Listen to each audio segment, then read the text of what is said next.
Hey everyone, thank you all for being here. All right, I guess we just jump right into it. Guys, this is the Card Lounge podcast live. Make some noise for yourselves for being here. Woo! Yeah, this is Robo Skills from the Card Lounge with my co-host. I'm Twice Baked Jake, guys. Yeah, and we have a special guest with us here at Card Party. First of all, shout outs to Pat Flynn, Deep Pocket Monster, for, throwing Card Party 3 here on the East Coast. And we have probably one of the fastest growing PokeTubers, but even beyond YouTube, growing on Instagram, Facebook, TikTok, Twitch, Coops Collection. Yeah, thanks so much for having me. Excited to be here. Yeah, we're happy to have you, man. So I guess we'll jump right into it. I'm sure a lot of people here at Card Party are super excited to get to meet you and see you in real life, especially because I feel like so many people are familiar with your content. How many of you guys out in the audience have seen a Coops video? Woo! So everyone, perfect. So for the viewers who don't know who you are, can you tell us who you are, Coops? Yeah. Oh, sure. So I go by Coops Collection online. I started on YouTube probably 5 years ago, making just your basic pack opening videos, PSA submissions, and PSA returns. And then I got exposed to vending content. So the Bulbasaur pack battle, Ditto Dudes was another one, Danimals. And because I'd now been on YouTube for so long and I had about 1,000 subscribers, I thought, hey, maybe I'll expand my content and start doing vending content because I like to watch that. And in April of last year, I did one of my very first shows as a card vendor, and I got camera shy and didn't even film it. And so I said, you know what, I'll give it one more shot, and I'll make sure that I film. And one of my videos went absolutely viral because I started doing YouTube Shorts. And ever since then, I've just been having an absolute blast going to card shows and vending and making content around it. And it's just been an amazing experience. The last year has been absolutely phenomenal. And about 2 weeks ago, I went full time to do content creation. Congrats on Yeah, that. congratulations. Very, very exciting. A little nerve wracking, but very, very exciting. Get to do something I love. So I feel like the whole internet has seen you blow up over the past year. You mentioned one YouTube short video that kind of sort of lit the fuse. Do you remember which video it was that kind of popped off, and then you were kind of like, hey, I think something is happening here? Yeah, it was a surreal experience. I posted a video of a kid who came up to my booth who asked me how much a card was worth. And I remember it was a Darkness Ablaze Charizard VMAX Full Art. And I looked it up real fast, and I saw that it was about a $25 card market value, maybe 23 plus shipping. And he had said, "Oh well, I just paid $30 for this." And so I showed him and his dad like how to look up the value of the cards. Right. And then his dad just kind of seemed just over it, like over being at the show, kind of just done, and started to walk away. And then the kid looked at my case and he saw it was a Radiant Alakazam PSA 9, which is probably basically not even worth the grading fee. Right, maybe $15 card, $20 card in a PSA 9. And so I just ended up giving it to him because I felt bad that he overpaid for this Charizard, and then just that he kind of wasn't having a very good time. And he was just ecstatic. And his dad came back and he showed it to his dad. And that short, I think now in total on YouTube is at like 70 million, maybe like another, let's just say 20 plus million across all the other social platforms. So we'll round up, let's just say 100 million, 100 million views. That's a big video. And that was just such a crazy thing to see, because I remember I went to bed and I woke up and all of a sudden I had like 2,500 subscribers, and I was like, wait a second, I've been at 1,000 or less for 5 years. And then it just went from 2,500 to 5,000 to 8,000. And then all of a sudden I was at 10,000 subscribers out of nowhere. And I see the short just hitting, 10,000 views, 30,000 views, 50,000. And for a long time I was joking with my wife, Lauren. I was like, you know what? I hope I get to 1 million views, because then I will have the fun fact I can tell that I have a video on YouTube that's got 1 million views. Yeah, it's perfect for any party in the future, right? Yes, and I'll get a really cool fun fact out of this. And here we are a year later, and I'm a full-time content creator and approaching 1 million subscribers on YouTube, which is just absolutely insane. So it's just been a wild ride. Dude, congrats on getting, you're at like 900 something thousand on YouTube, over 500,000 on Instagram. Congrats on all your success. Thank you very much. Man. Yeah, it's been so awesome. You know, I want to touch on a very important thing. You talked about how you had been creating content even previously to that video in particular popping off. I think a lot of people maybe that are just now getting familiar with your content might think, oh, like Coop just came out of nowhere. But really, you've been creating Pokemon content for a while. I was wondering if you could take us all on the origin story of your content creation journey. Absolutely. So getting into Pokemon, you know, as a kid, I'd always, like everyone else, played the games, had some cards, and definitely fell out of it. I got much more into Digimon and Yu-Gi-Oh, but then probably towards later middle school, going into high school, I just completely fell out of collecting cards. But always have continued to love playing the video games. My favorite's probably Fire Red, Leaf Green era. I love the Gen 3 sprites. I just love everything about it. I don't think Pokemon should have gone 3D, but that's just me.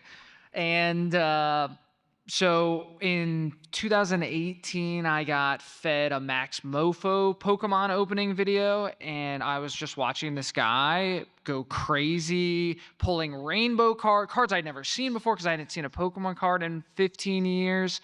And I was like, he's looking like he's having a lot of fun, and I want to have a lot of fun. Right. So I went on Amazon and bought a bunch of GX and EX boxes, and I told my wife, and I was like, hey, just so you know, I just ordered a bunch of Pokemon cards on Amazon. And she looks at me, she goes, what do you mean you bought Pokemon cards? And so there I am.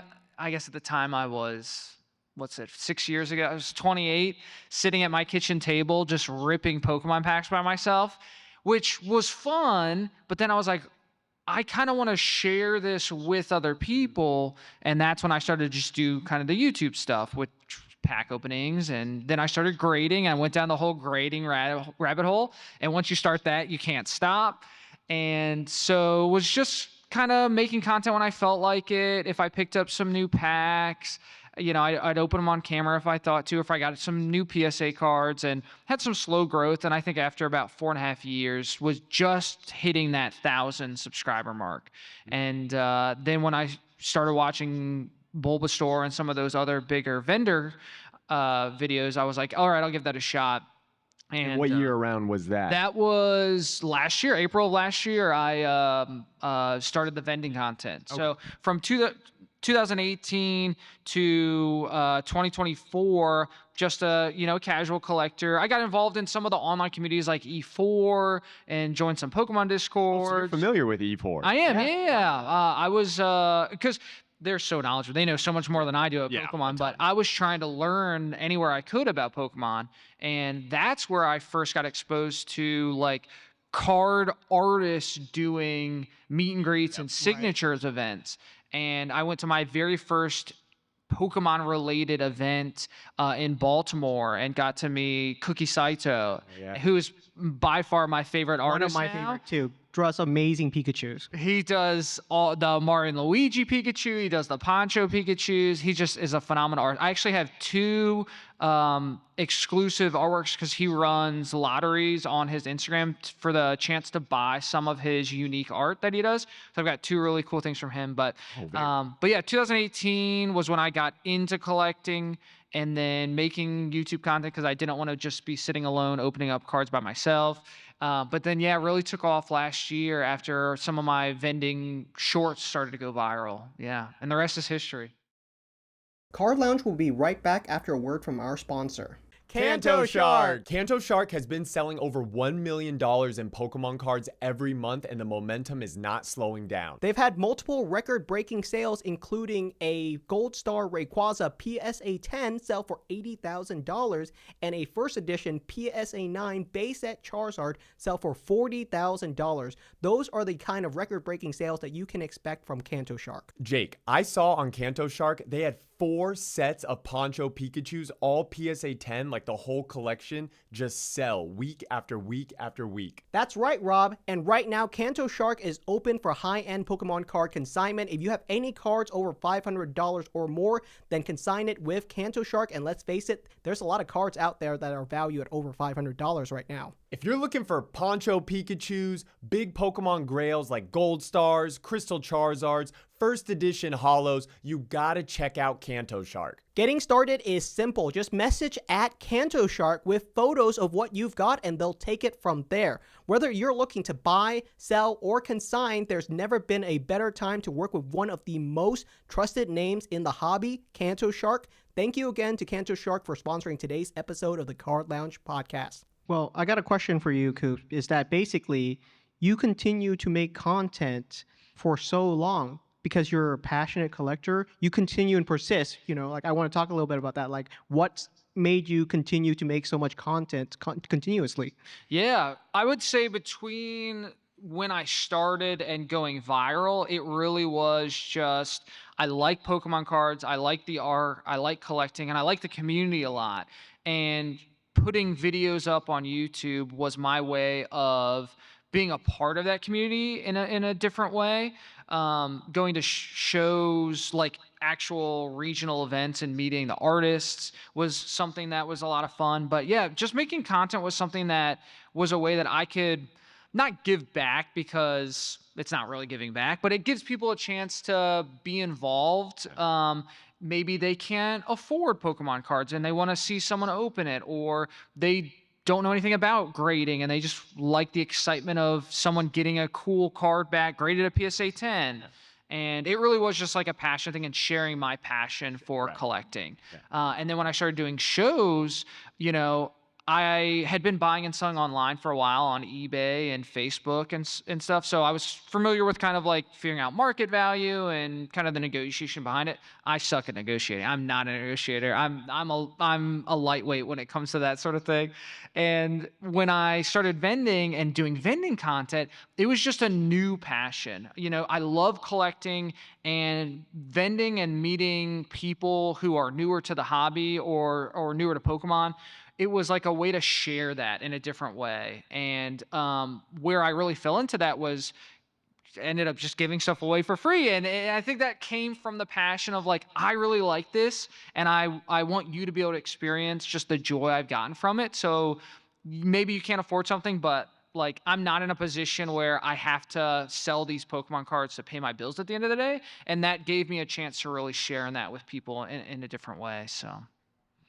Do you feel like so with the content that you created, especially when you made your first vendor POV style piece of content, you made it long form and then you chopped it up into shorts. Was this something that you had strategized or been like, you know what, I'll make a couple short videos as I'm filming or doing this interaction because I know people will enjoy watching this? Or was it really just you almost kind of forgot the camera was there, interacted with whoever you were talking to pretty organically, and it just happened to capture that magic that then you started to replicate, show to show? Yeah, I'm not a strategist when it comes to content. I wing everything because I feel like if I try to prep, I flounder, right? If I have a script I'm trying to follow or anything like that. So I literally, when I first got started, I was taking my wife's old iPhone, which I still use at shows,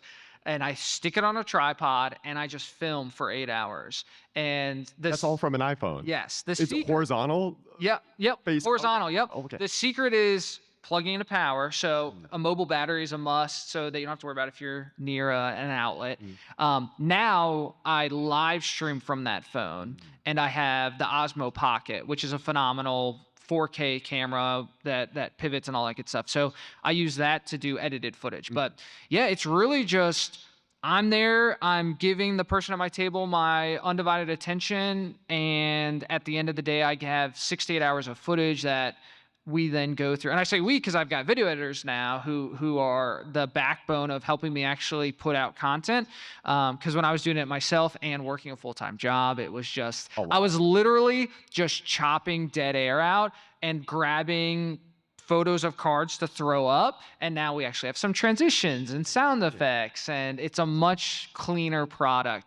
But yeah, I just go, I do the show, I have a blast, I meet all these people, and then I send the footage now to my editors to kind of pull from and see what's good and what people might enjoy watching. So that's how we get the long form content and all the shorts now. But yeah, when I was doing the editing myself, it was literally I was rewatching the 6 or 8 hours, and like I liked that interaction, and it's 60-ish seconds. That can be a short and all that stuff. But when I'm in the moment at the show, it's just vibing and having a good time. I love that. I think that's the great thing about it is that it's unscripted, it's genuine content, and that's what people want to see nowadays. Right. That's why people are watching it. Right. Yeah. I was talking with this actually with some other creators yesterday, where it's become so easy to have high quality content and footage.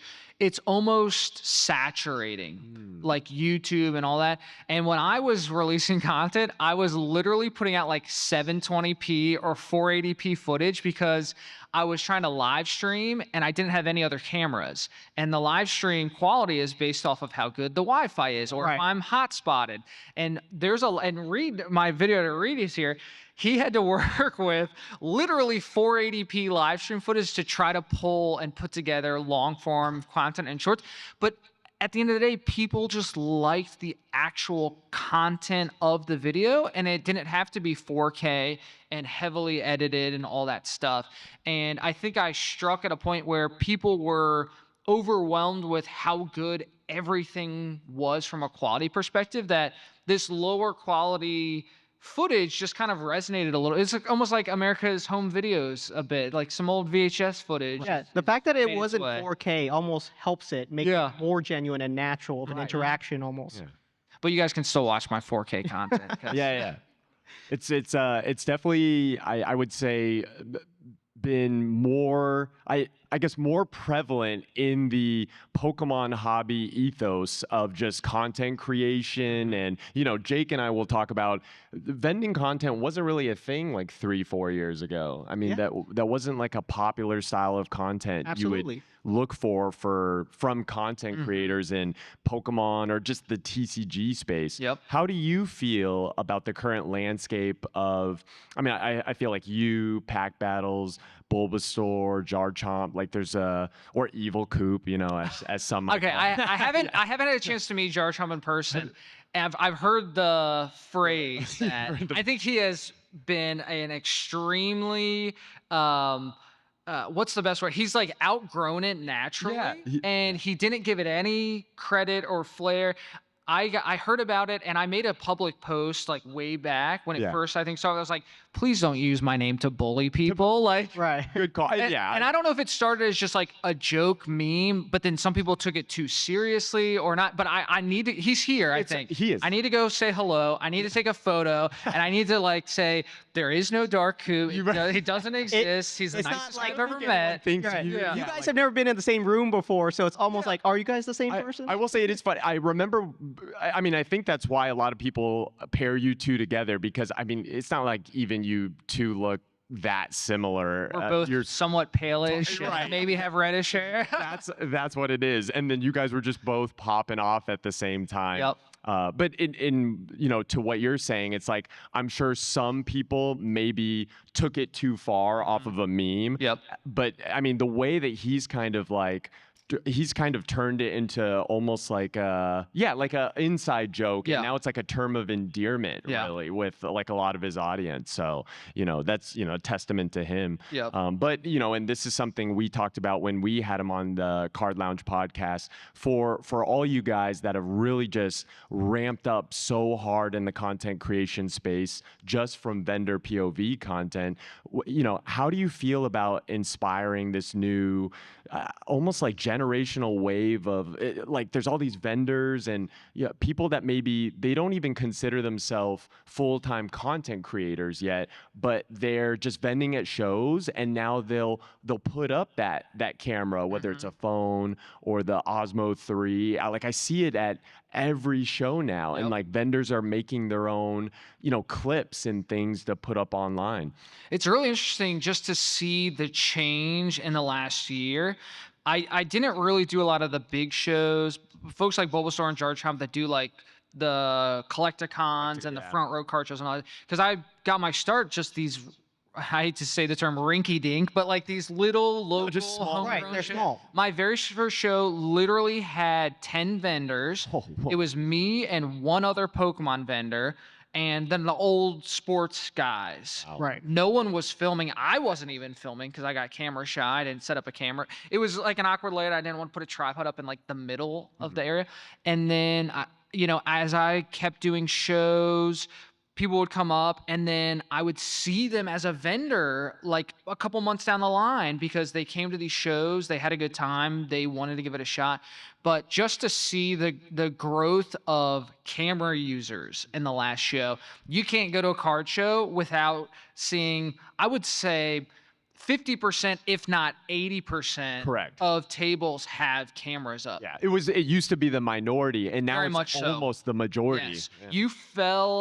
You felt so out of place being the table with a camera, and now it's like, why aren't you filming this? Right, sort of everyone's thing? comfortable with it Yes. now. And it's nice we've seen this even with you personally and other people just having cameras set up for added security. Yes. And sometimes you'll catch some footage in the background Unfortunately, that can help yes. help beef up security and maybe catch some things of people doing stuff. Yeah. And another thing that I think has gotten really popular is if you can't vend, it's the buyer POVs, or it's just the live streaming, going to these shows and these events, because we were talking about it earlier.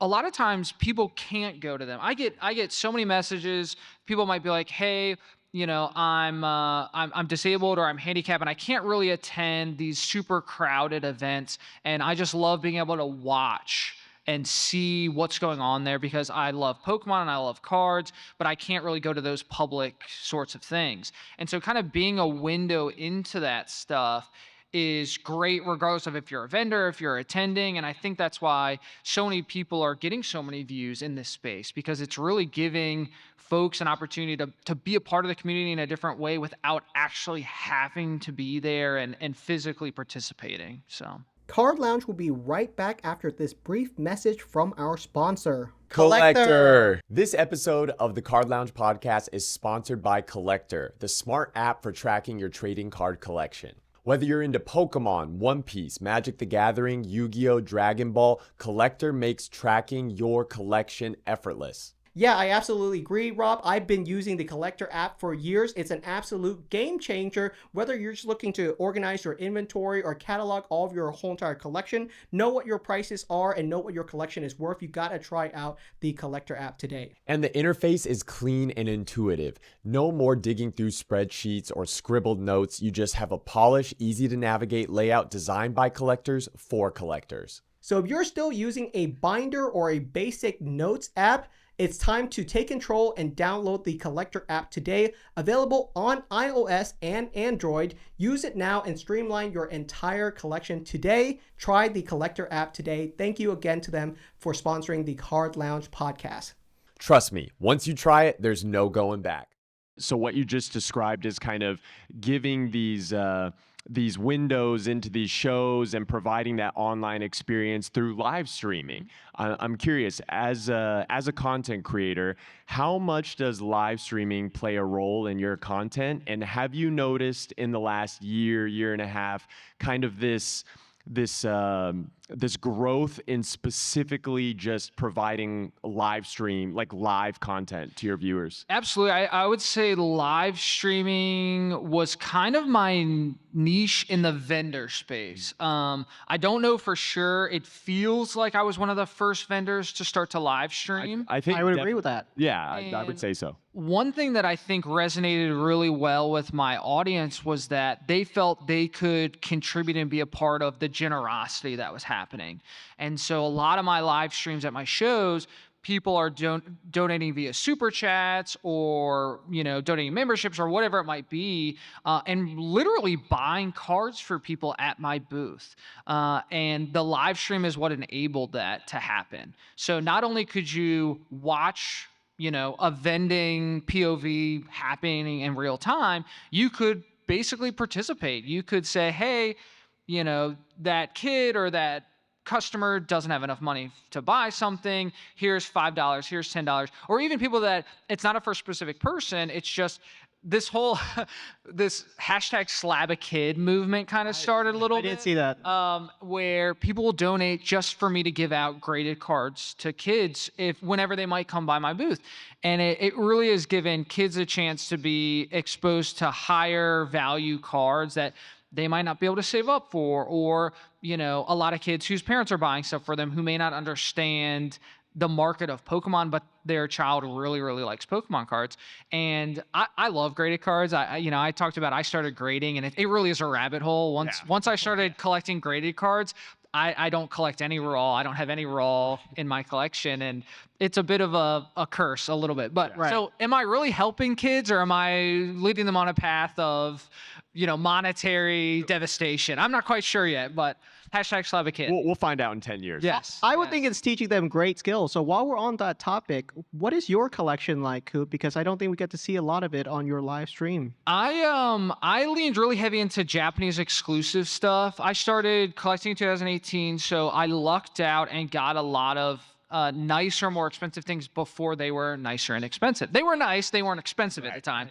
And then COVID hit, and everything has just since then continued to go up over the last 5 years. So I love the Poncho Pikachus. I love Japanese exclusive promos, Japanese exclusive artwork. I love E-Series. So I'm collecting First Ed E-Series Hollows and PSA 10. The Verse sets, which have some great Steelix art. Jasmine Steelix, Bruno Steelix. Those are two of my favorites. But for a long time, and actually, you were talking about this, Jake, on one of your recent podcasts, was you don't have the secret sauce of making money in Pokemon because you just collected what you liked. Yeah. And I was the same way for the last 7 years. If I like the artwork, if I like the card, it joined my collection. Now, at the time, it only cost $7 to grade at PSA, and you got it back in a month or so. Yeah. So if I saw a cool card, I was like, I'm going to get that slabbed, and I'm going to add that to my collection. And I was sending $5 Dragon Ball Super Special Rares or $5 Steelix cards. And just over time, a lot of the stuff that I've ended up buying and liking, turns out other people like it too, and they're willing to pay a little bit more than I did. So I have a lot of Japanese exclusive stuff. I collected full art trainers for a long time, so I have a whole box of full art trainers. Like Japanese or English? I actually was doing English cards because those were easier to get. This was really before there was a ton of Japanese modern making its way, and if you wanted Japanese cards, you either had to buy it off of like Buy through a practice service, or you might have to find some stuff on eBay. But a lot of the sellers were in Japan anyway, so it was coming from Japan. Now a lot of the Japanese product is here. It's so readily available. It's actually wild. Yeah. So have a lot of full art trainers, and then I'm trying to think if there's anything specific. I have a little bit of vintage, but nothing too crazy. A lot of it's on the E-Series size. I don't have much base set. I don't have much Jungle or Fossil or Team Rocket or anything like that. Do you like anything sealed at all? I don't collect sealed. I've bought in some collections in the past, so I have some sealed stuff that's just made its way. I think the only bigger stuff I've got a Unified Minds booster box. I've got some ETBs like a Cosmic Eclipse ETB, a Shining Legends ETB. I bought a collection recently, and so I ended up getting like some of the Pokemon Center Obsidian Flames ETBs. I think I've got some 151 PC ETBs, stuff like that. But I don't seek out sealed, and I just when I got into it, I would buy an ETB of a product like from Target, and I would just set it aside. So I have like X and Y evolutions, the Charizard and Blastoise one, stuff like that. But I think maybe I've got 10 ETBs and then a couple things in boxes in a closet. So more into the cards specifically. Yes, very much so. I'm curious. Both of us really like Japanese exclusive Pikachu promos specifically. Like I got all of the Battle Festa. Okay, yeah. In a BGS 10, and that's kind of like one of my, I guess, prized possessions in my collection. What is a prized possession in your collection that maybe is, not the Moonbreon or something that, people would know stereotypically as like a grail, but is more of like just something you really like, or maybe is something that you think not a lot of people even know about? Sure. I would say outside of like whenever someone asks me like what's my favorite card that I own, it's Mario Pikachu. That's a great one. Everyone kind of knows that one's a valuable card now. And then for a long time, a grail of mine was the Crystal Nidoking, which I ended up getting. But I would say some of the most favorite cards of mine at this point are the ones that I've gotten signed and sketched on by a Pokemon artist. So we talked about Cookie Saito, who is the artist for a lot of the ponchos. I have a Delta species Feraligatr signed to Coop and a little Feraligatr sketch from Cookie Saito. And that's on display. That's definitely one of my favorites. And I actually also had him sign my Mario Pikachu box and have a little Mario Pikachu sketch on my Mario Pikachu box. That's wild, because I don't think he does autographs much anymore. So those are precious. Those are cool. And especially because it's personal to you. Like that's something that you'll have in your collection for forever. Yep. Yeah. I have a couple of Arita signed Charizards because I've gotten to meet him multiple times. And just, and seen him with the cards start with nothing. And then they do this sketch and then it's something and you're like, I couldn't draw that way. That's amazing how that is why I started doing sketches when people would ask me to sign cards, because I loved it so much. Meeting the artist, getting a little sketch and getting their signature. I was like, I could probably learn how to do it, because I never drew before I started doing these little sketches. And so some of them I've gotten a little better at, like the Pikachu and the Eevee and some of the more popular ones that I get asked about a lot. We were joking, whenever we're signing, like some kids have asked us to sign their binders and we'll see your signature and your sketches are just improving with each one you see. Very much so. They're fantastic. I think you're doing a great job. Turns out when you draw Pikachu 1,000 times, you start to get a little good at it. Yeah. It's funny. I drew a Don fan yesterday, and I started with the trunk, and he's got like these raised edges on his trunk because it's kind of like a tire almost. Right. And I started it, and I was like, uh-oh. And it was on his binder, so it's not just like, oh, pick a different card and I'll try. And so I was like, uh-oh. But it turned out really well. I'm so happy with how it turned out. Right. And I was like, maybe I can draw.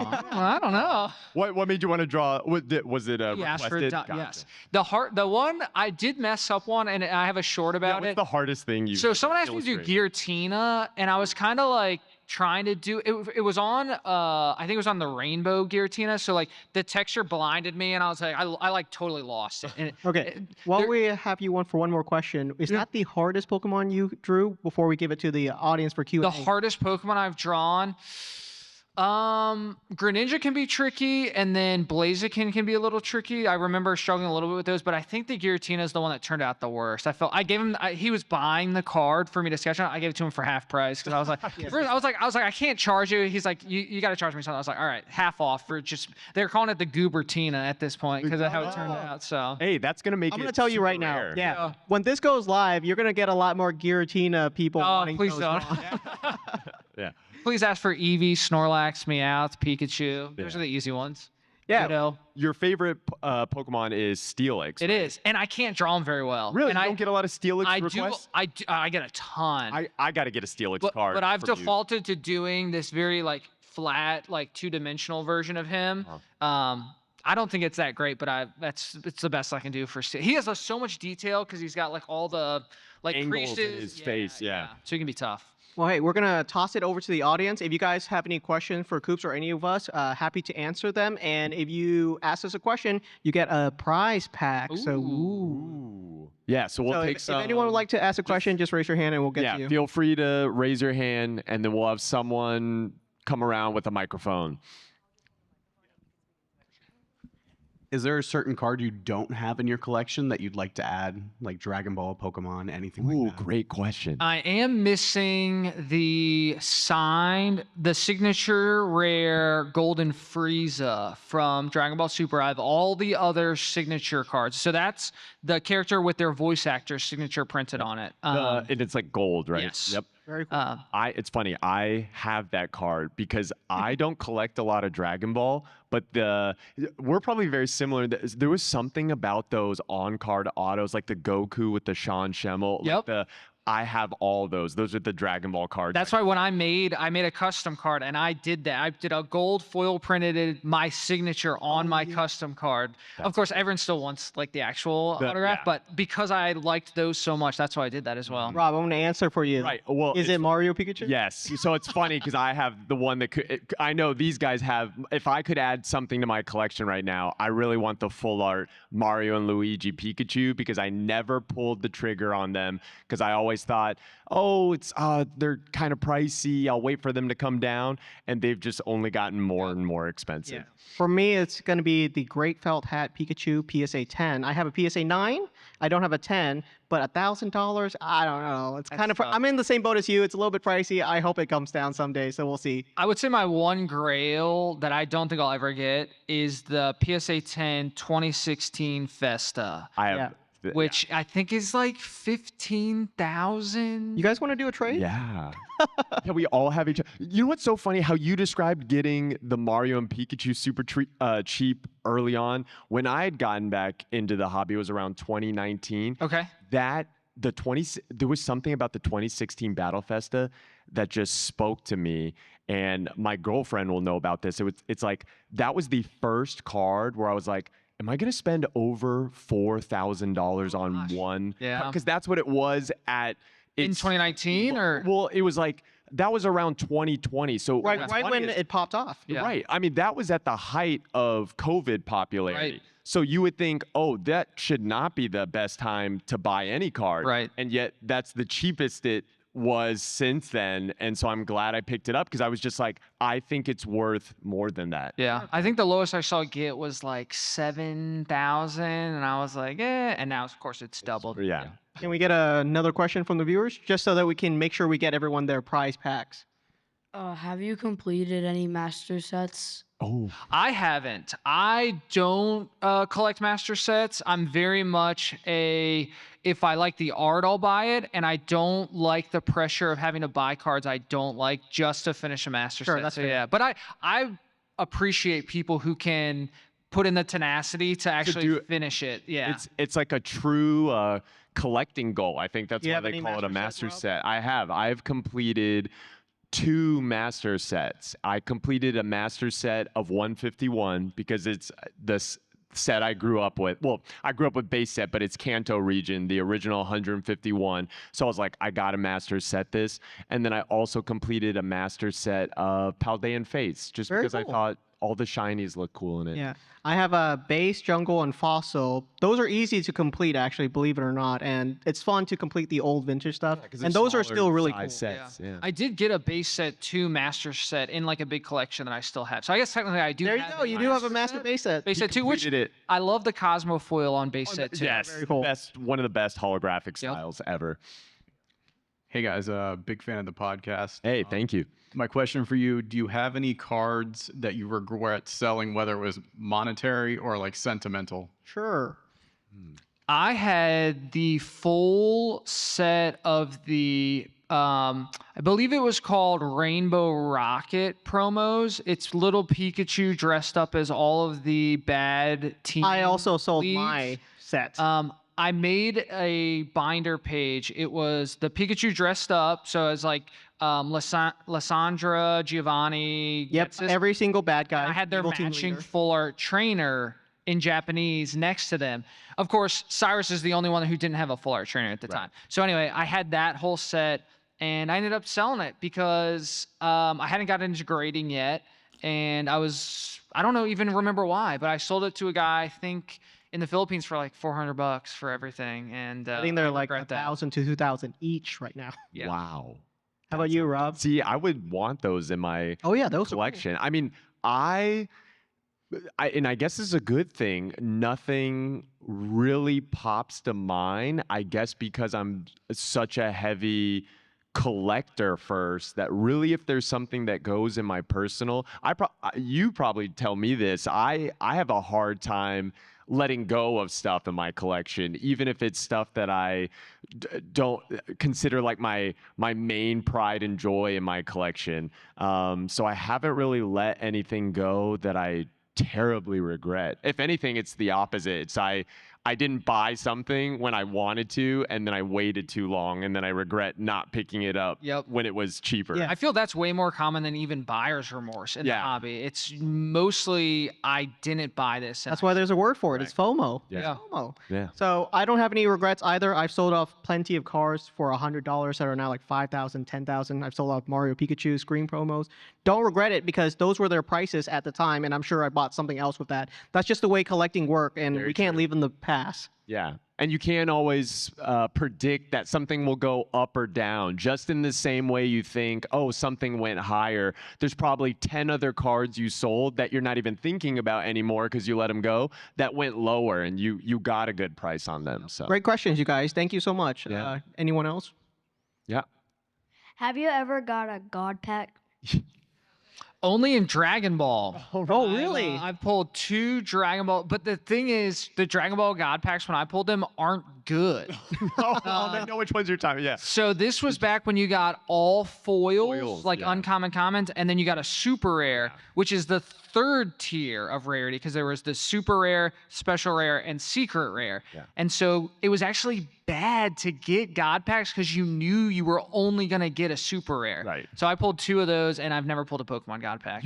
Okay, we need to get you opening more packs. I open a lot of packs because I live stream pretty much every single night on my personal YouTube channel, and I've opened up a God pack in Prismatic Evolutions, all the Japanese sets where, you know, they've been doing God packs forever. So pretty much any set where Pokemon has had a God pack, I think I've at least pulled it once from that set.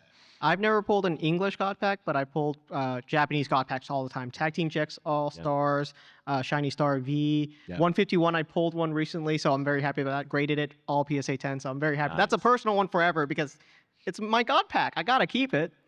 Next question. Yeah. At what age did you start your collection? For me, it was, let's see, 2018 would have been 7 years ago. So I would have been 27. 27. Yeah, I mean, I probably just like these guys. I started my collection when I was a kid, you know, 7, 8 years old. And then probably around high school, stopped collecting. I still remember my childhood binder, and I had taken some cards out of it that meant a lot to me. And put them in my drawer, which I ended up finding way later in life. Never found my original childhood binder, but I got back into collecting probably around 2019. Yeah, so maybe a year or two older than Coop. Yeah, probably like late 20s. Yeah, same here with these guys. I definitely had a binder collection. I think I have flashes of memories of like a Misty Staryu or a Misty Psyduck and a Ponyta or something like that inside of my collection. I don't remember what my best cards were. Do you remember your original? Can you like picture your childhood? I can. I'm Right? looking Like, if at I it right close now. my- I remember my hurts. Hitmonchan, my Gyarados, my Alec. I remember sitting in my parents' van. We had one of those old beaver vans. I don't know if you guys know that term. It's when there was a wood panel across the side of the van. Right. And I remember sitting there looking at my Alakazam holo and thinking it was just the coolest thing. I have a similar like kid experience, like a memory seared in my head after a soccer game as a kid, staring at a hollow Venusaur because I like my dad probably got me a pack, and I pulled the Hollow Venusaur and just like looking at it all the way on the card ride home, and just I remember my childhood binder like. The commons and uncommons, you know, wherever I feel like I remember like Staryu, Cubone, just having like 30 of them to where you're like stuffing the same card sleeve with 30 of them. I still So the get slot is like collections so from thick. people that's just like that, Yeah. and I'm like going through their binder, and it's like this. It's just like, thick. and you're like, oh, this is not how you're supposed to store your cards. I would say the lesson is hold on to your cards because they're still worth it just for the memories of them. They're Yeah. fantastic. Do you guys remember the first Pokemon card you ever got as a kid? I do. I mean, probably just on the playground.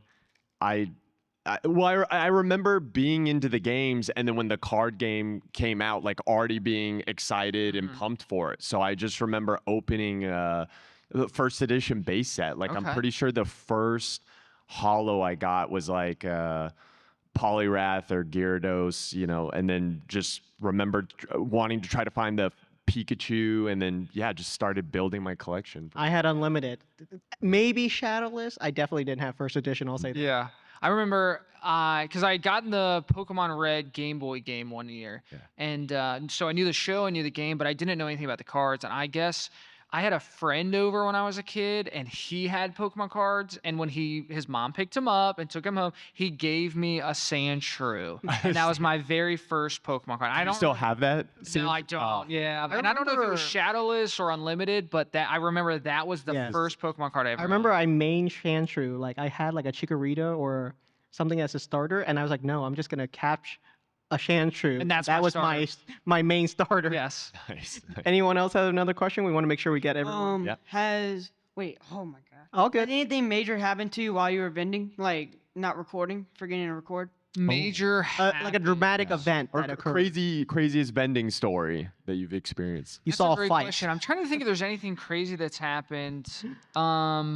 It honestly, everything's been pretty low key for me. I think the only thing that was like kind of crazy was after a show. This happened a couple months ago. The vendor across from me came up and said, "Hey, I'm missing a booster box. Did you happen to see anything?" And I was like, "I didn't, but I have 2 cameras set up, and when I get home, I'll check all my footage." And I did capture on one of my cameras someone swipe a booster box from his table, and which is really sad. And I'm sure it happens all the time. But that's actually the first and only time, like at a show I've been at, that I have actually seen it occur. Right. You You saw it on your footage. Yes. The only thing that has happened, I was live streaming a show, same show actually that theft happened, and there was a family that was at my table, and they walked away, and then I finally looked at my phone and saw that someone had donated money for them to pick out some stuff, and I went over and found them at another vendor and said, "Hey guys, if you want to come back to my table, there's some donations came through if you guys want to pick stuff out." Great experience. And then at the end of the show, that vendor came over and was like, "Hey, it wasn't cool that you came and took customers from my booth," basically.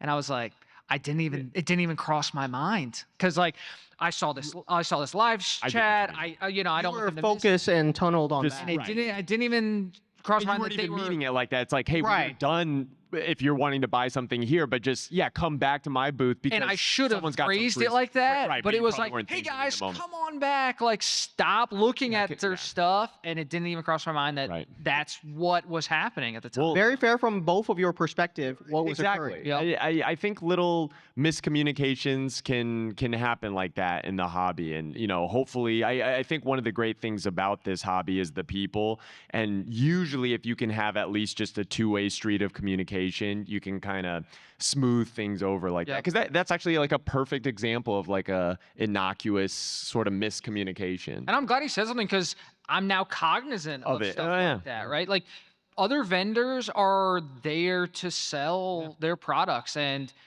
that's why I try to be cognizant too of like, if I'm going to end up with a line of people, I'm talking with the coordinators. So like, where's a spot that's not going to cause issues? That's not going to block tables. It's not going to cause congestion, and other vendors who are paying to be there too, right? They're not getting any foot traffic because all of a sudden there's this YouTube kid over there trying to like sign cards and draw Pikachus for people. Yeah. So Yeah. Right. You want to stay friendly with them too. They're just peers as well. Right. Yeah. Any other questions?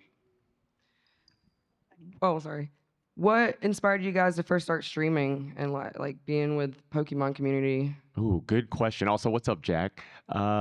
Let's see. I mean, I don't know why I decided to stream. Yeah. Because I was filming these shows and then editing the Oh, I think what it was when I was editing the content, I was then also taking all the unedited footage and uploading it.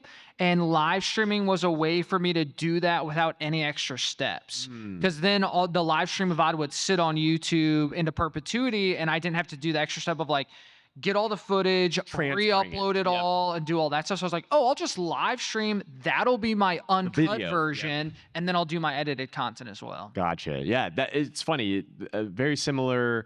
For me to start live streaming, I remember I started on TikTok Live, and when TikTok came around, where more and more people were putting like Pokemon openings and just Pokemon content on TikTok, I feel like no one was like, when you first started to go live on TikTok, like when it first came out, you had to have 100,000 followers on it, or you couldn't even do it. So it was a lot less saturated than it is right now. And I remember going live, just doing like personal openings. But then this was around the COVID boom. Everyone was stuck inside, and Pokemon blew up, so there just wasn't enough printed cards out there. And I remember a comment at one point that was just like, hey, stuff you're opening, I think I was opening like Champions Path, and they were like, none of this is around me, and I'd love some cards. Can I just, if I send you money, will you like open those cards? Like, you can still open them on your channel, but then send me the cards or the hits. And I was like, oh, okay. It was like more so to help people get the product. So you just fell into the rip and ship of right before. I didn't even know that was like a term. Like I really organically started to, like, when I did that, someone else was like, oh, I don't have cards in my area too. If I send the same amount, will you get another ETB you have? And I just like had some in my collection because I had adult money, and luckily around me, no one was buying it still. Like I was just the only one into it. So I had stuff, and I just started streaming, opening up cards for people, and that's really how my live streaming journey started. Yeah, I'll say that it's fun. If I wouldn't do it if it wasn't fun. It's a lot of fun to just live stream and interact with people. I met a viewer here who won a giveaway from me like 7 months ago, and I remember that giveaway, and I talked to him about it, and he was shocked that I remember the giveaway. But it's fun. It's fun to live stream. It's fun to interact with viewers.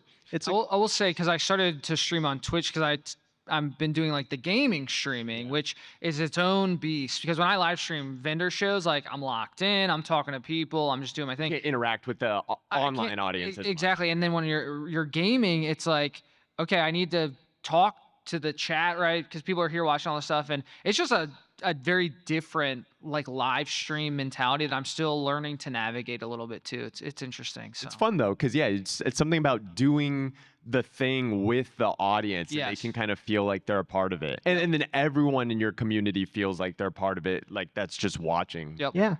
We have another question. Yeah. How have your collecting goals changed over time? Good question.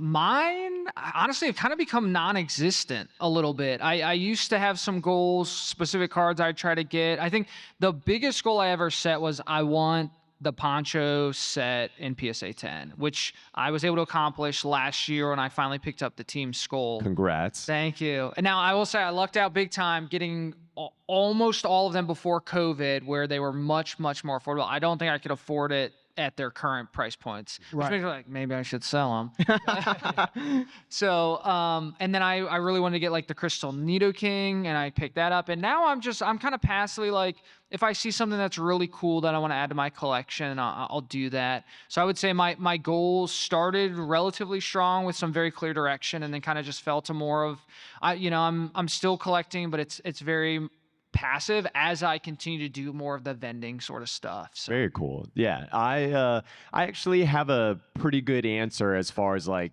the evolution of how I collect. I think one thing I try to focus on more so now than maybe even 4 or 5 years ago is focusing on what's truly rare and what I like, and sort of like that cross destination. And what I mean by that is, if you have like 5, 6, 7 collecting goals, it can be you can't buy everything, right? So it's very easy to get lost in the sauce, and then you end up not collecting anything. So really find out what cards you like. And for example, I really like the e-reader series because that's kind of when I got out of Pokemon card collecting as a kid. So I missed out on all these cool, like the crystal cards and, these e-reader holos that have the old Cosmo holofoil style with the chance of the swirl on the artwork. I just miss those style of cards so much that I was like, I'm going to try to collect those all in a PSA 9. And I started really focusing heavily on those because when I look at the population reports for some of those rares, the reason I'm focusing on the 9s is the 10s are already so expensive. So then I was like, well, there's other things I want to collect that are coming out of Scarlet and Violet, but there's so many more cards. Like if I want to get all the illustration rares from Paradox Rift, I can do that now, and it might be a little expensive 2 years from now, but those cards will be there. The holos from Aquapolis or Skyridge, they're getting scooped up at a rate where it's like, I just recently got the Skyridge Umbreon, for example, or the Gengar, and a month after I picked them up, they were already like $1,500 more expensive so I just tried to hone in on like, this is a collecting goal I have, and I know it's harder to complete this goal. So I'm going to try to figure out what the rare things are in this goal and focus on that first, because I know later it's going to be harder, if that makes sense. Yeah, I think like for a show like this, I'm picking up 1 or 2 cards right now, like really honing in on my hobby. But 5 years ago, I was shotgunning it, pick up 100 cards at a time, 100 cards at a time. But then you whittle it down to what you truly enjoy, cherish, and care. And my collection is so tiny now compared to what it used to be. It's definitely valuable, but it's so tiny. The amount of cards can fit inside of almost a little binder, a little box. It's not as many as people might think. Let's take one more question, and if you guys weren't able to get your question asked, we'll still give you the prize packs right after the show. We might be able to do like One more? 2 or 3. Yeah, we'll give quick answers. Sure. We'll speed round. We'll go rapid fire. Yeah. What card games have you actually like tried? Ooh, that's a great question. The only one I like to play is Yu-Gi-Oh! Back when I was a kid. Nice. Yeah, and I've played the Pokemon trading card game on Game Boy, which is my exposure to the Pokemon card game. Nice. I've played the Pokemon trading card game.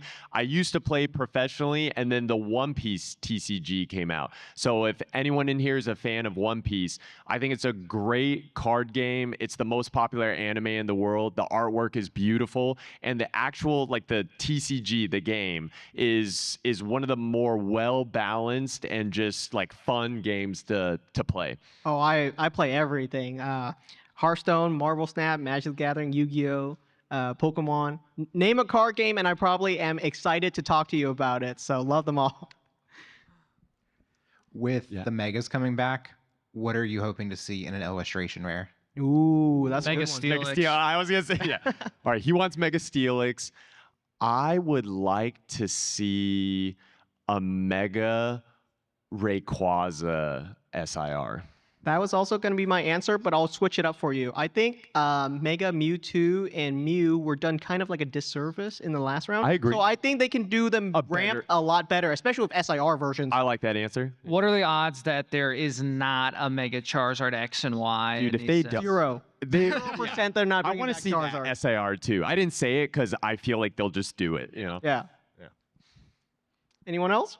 Yeah, sorry. You guys are very recognizable figures within the community, but what is one weird location where you have been stopped and recognized? Oh, that's a great question too. The alcoholic beverage control store, which is called the ABC store in Virginia, because the state regulates alcohol sales. The woman checking me out recognized me when I said okay. First off, I was picking up some whiskey for my dad because there's a lottery system. Yeah, for your dad. For my father, and we'd won like a Pappy Van Winkle sort of thing, which is like a very limited release. And but yeah, the woman there, I said, I'm picking up for Cooper, and she goes, "Are you the Pokemon guy?" I was like, "Yes, I am." That's good. Please don't ask for a picture in the ABC store. You know what? I feel like going to card events is usually the more popular place, but one time at a gas station, someone just recognized me, I think, from one of my TikTok videos. And that's what they'll say. They might not like recognize your username off the spot, but they were like, "Hey, do you make like Pokemon card? Are you that Pokemon guy on the internet?" And I'm like, yeah, I think that if you're thinking of me, then yes. And Yeah, I think the weirdest place I was recognized in was I was vacationing in Hawaii, in Kauai, at the airport, and someone recognized me, a viewer, and he was there with his whole entire family, and he was so excited to see me and take a photo of me, but his wife had no idea who I was, so she didn't care at all. But it was fun to say hi to him.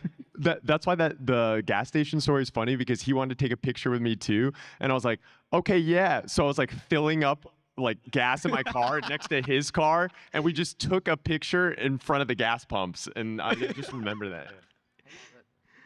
All right, did we get all everyone? right, now any final question, or Let's finish it off. yeah, I guess, yeah. If do you have any questions or any last statements you could kind of give to the audience about collecting or content creating, and your journey, what you've learned from your journey? I mean, I think from collecting, like, collect what you love is such a true statement. Like, regardless of value, if it gives you joy, it's worth having. From content creation, there's so much luck that goes involved. I can't tell you how lucky I got with the algorithm just grabbing some of my videos and those taking off. And then ever since I had some surgery on my face, I like to give a quick PSA about get your skin checked at a dermatologist at least once a year. Wear your sunscreen, especially if you're as pale as I am, to help avoid skin cancers. Yes, yeah. Always wear sunscreen outside, guys.